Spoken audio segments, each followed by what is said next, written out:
pag-usapan naman natin yung four major differences ng mahirap at mayaman. So actually marami naman to, pero kinuha ko lang yung apat na para sa akin, na pinaka malaking difference ng mahirap sa mayaman. And para mas madali nyo na maalala, no?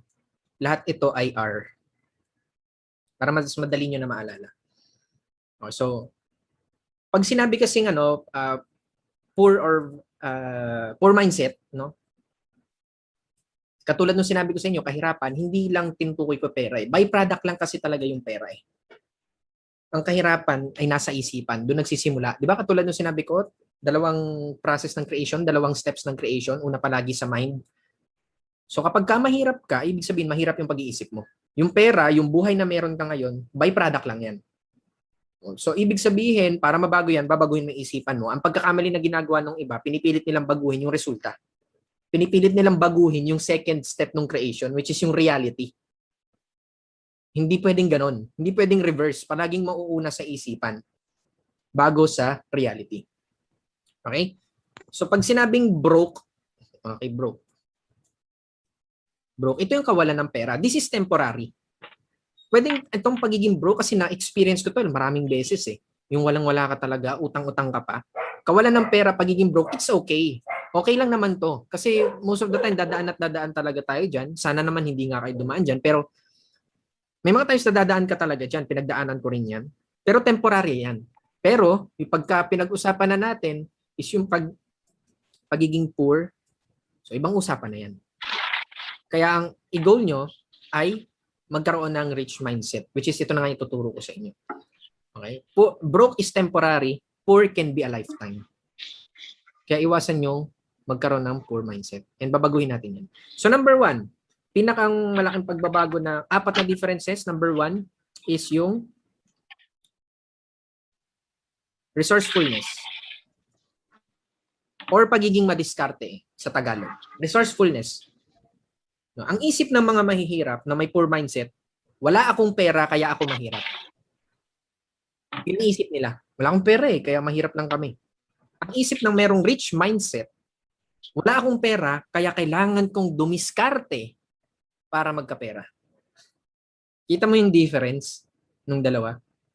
Konting words lang yung pinalitan, pero ang laking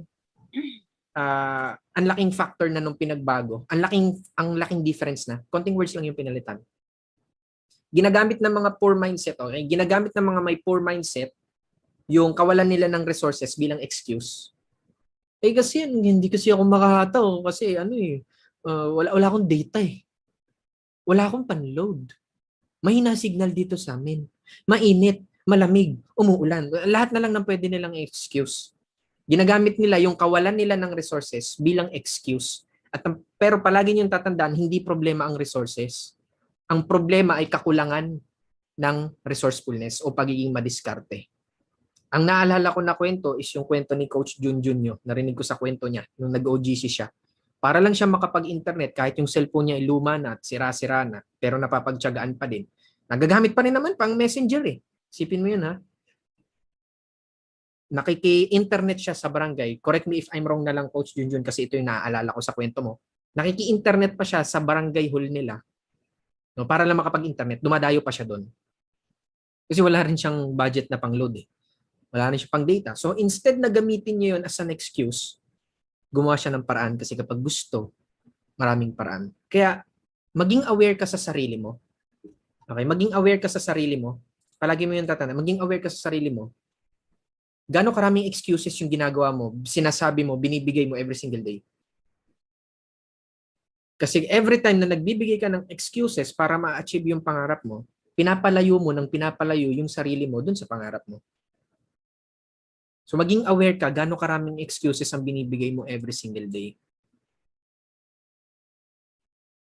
Aware ka ba?